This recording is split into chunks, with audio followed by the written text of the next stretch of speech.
नमस्कार दोस्तों, स्वागत है आपका इन्फॉर्मेशन सेंटर पर। आज मैं आपको बताऊंगी अनुकंपा के आधार पर भर्ती पर विचार करने के लिए सामान्य नियम।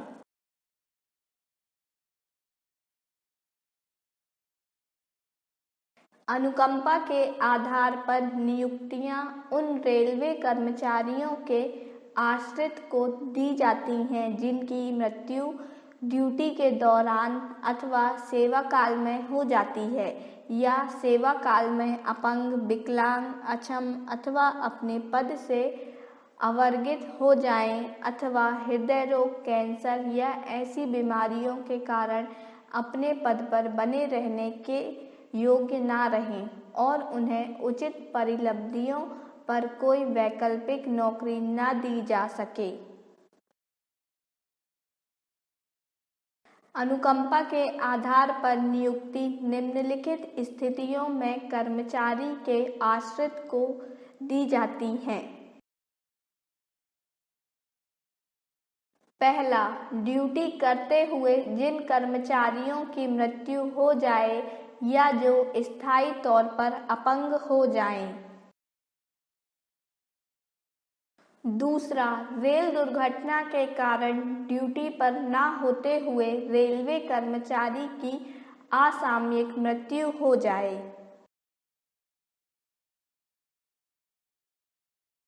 तीसरा, अपने सेवा काल में ही कर्मचारी की असामयिक मृत्यु हो जाए या जो डॉक्टरी आधार पर अक्षम घोषित हो जाए। चौथा, जिस कर्मचारी का 7 वर्ष तक कोई अता पता न चले और जिसके परिवार को उसकी सेवानिवृत्ति देयताओं का भुगतान कर दिया जाए। पांचवा, जो कर्मचारी हृदय रोग, कैंसर अथवा अन्य गंभीर रोगों से ग्रसित होने के कारण डॉक्टरी आधार पर निवर्गित कर दिया जाए और उसे उन परिलब्धियों पर कोई वैकल्पिक नौकरी न दी जा सके। छठवा, जो अविवाहित कर्मचारी मर जाए या चिकित्सकीय दृष्टि से विकलांग हो जाए, उसके आश्रित को नियुक्त किया जा सकता है यदि उसे पास में आश्रित के रूप में शामिल किया गया हो। आश्रित प्रमाणित करने के लिए कर्मचारी का पास खाता और राशन कार्ड यथार्थता के लिए देखे जा सकते हैं। सातवां, जहां डॉक्टरी दृष्टि से विकलांग किए जाने पर कर्मचारी को उन्हीं परिलब्धियों पर या तो वैकल्पिक पद नहीं दिया जा सकता या उसकी पेशकश की जाती है किंतु वह सेवानिवृत्ति होना चाहता है। शर्त यह है कि उसकी सेवा की अवधि उस समय 3 वर्ष से कम हो। महाप्रबंधक का व्यक्तिगत अनुमोदन जरूरी होगा। आठवां, जब डॉक्टरी दृष्टि से विकलांग किए गए कर्मचारियों के लिए वैकल्पिक पद की प्रतीक्षा ही नहीं करता और रिटायर होना चाहता है तथा अनुकंपा पर नियुक्ति की प्रार्थना करता है।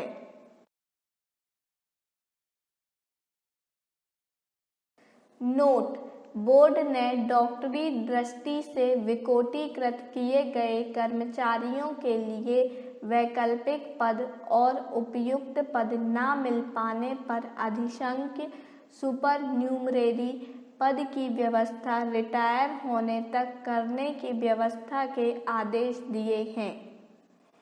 इस कारण इन मामलों में अब अनुकंपा के आधार पर भर्ती के निवेदन का प्रश्न ही नहीं उठता है। संयुक्त परामर्शदात्री विभागीय बैठक में कर्मचारी पक्ष की मांग पर यह निर्णय किया गया है कि यदि कर्मचारी पूरी तरह से अशक्त हो जाए और अपनी चिकित्सकीय दशा के कारण किसी भी पद पर काम करने लायक न रहे तो उसे रिटायर होने के विकल्प की अनुमति दी जा सकती है। 29/4/99 के बाद के ऐसे मामलों में अनुकंपा के आधार पर भर्ती की प्रार्थना पर विचार किया जा सकता है। यदि कर्मचारी विकोटीकृत होने के बाद किसी पद पर काम करने लायक रहे तो अनुकंपा के आधार पर भर्ती का मामला नहीं बनता, भले ही वह स्वेच्छा से रिटायर्ड हो जाए।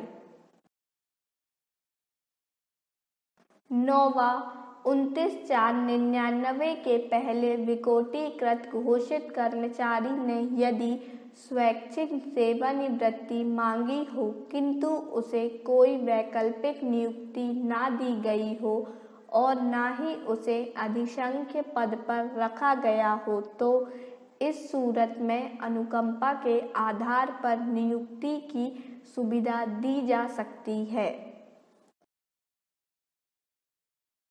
10वां अनुकंपा के आधार पर नियुक्ति के लिए बोर्ड के सभी सदस्यों की बैठक में कर्मचारी पक्ष की मांग पर यह निर्णय किया गया कि जो कर्मचारी आंशिक रूप से चिकित्सकीय कारणों से विकोटीकृत हो जाए और उसकी 5 वर्ष या अधिक की सेवा अवधि बाकी हो तो अगर वह स्वैच्छिक सेवानिवृत्ति ग्रहण कर ले, उस सूरत में उसकी पत्नी, बच्चे या आश्रित को अनुकंपा के आधार पर नियुक्त करने के बारे में विचार किया जा सकता है, बशर्ते बोर्ड के नियमों का पालन करता है।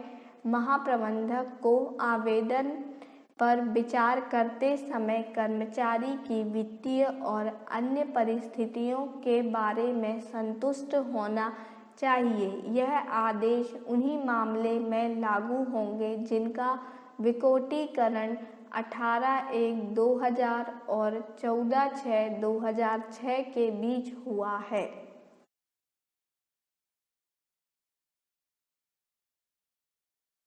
हमारे इस वीडियो को एंड तक देखने के लिए आपका बहुत बहुत धन्यवाद। आपको हमारा ये वीडियो कैसा लगा हमें कमेंट बॉक्स पर कमेंट कर ज़रूर बताएं और जो इस चैनल पर नए हैं वह हमारे चैनल इन्फॉर्मेशन सेंटर को सब्सक्राइब कर लें। आप हमारे वीडियो को लाइक एंड शेयर ज़रूर करें। धन्यवाद।